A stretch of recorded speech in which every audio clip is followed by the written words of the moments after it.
দেশের দ্বিতীয় বৃহত্তম আলু উৎপাদনকারী জেলা জয়পুরহাট, কিন্তু এই জেলার আলু চাষিরা পড়েছেন শঙ্কায়।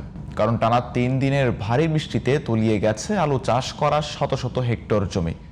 তাই আলু ঘরে তোলা নিয়ে দুশ্চিন্তায় কৃষকেরা।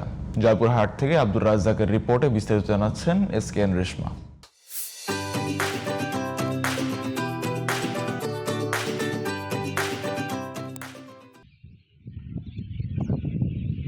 গত বছরের তুলনায় এবার জয়পুরহাটে বেশি জমিতে আলু চাষ করেছিলেন কৃষকেরা, কিন্তু হঠাৎ করেই টানা বৃষ্টিতে জেলার অনেক নতুন আলুর ক্ষেত পানিতে তলিয়ে যায়।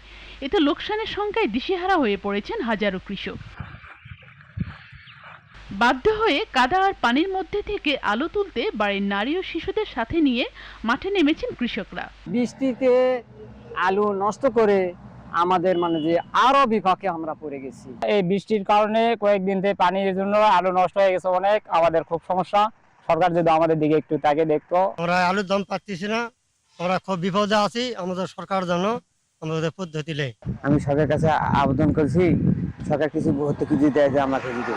জমি থেকে আলু উত্তোলনের পাশাপাশি জমির পানি নিষ্কাশনের ব্যবস্থা গ্রহণের জন্য কৃষকদের বলা হচ্ছে এবং ক্ষতিগ্রস্ত কৃষকদের তালিকা তৈরি করা হচ্ছে বলে জানান উপজেলা কৃষি কর্মকর্তা। তো আমরা মাঠ পর্যায়ে দেখছি যে কৃষকেরা পানি নিষ্কাশন করছে এবং এই অবস্থায় আলু উত্তোলন করছে। তারপরেও অনেক কৃষকের ক্ষতিগ্রস্ত হবে।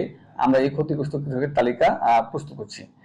দেখি যদি সরকার থেকে কোনো সহায়তা প্রদান করে তাহলে কৃষকেরা উপকৃত হবে। কৃষকরা বলছেন সরকারি সহায়তা ছাড়া তাদের এই ক্ষতি কাটিয়ে ওঠা সম্ভব নয়।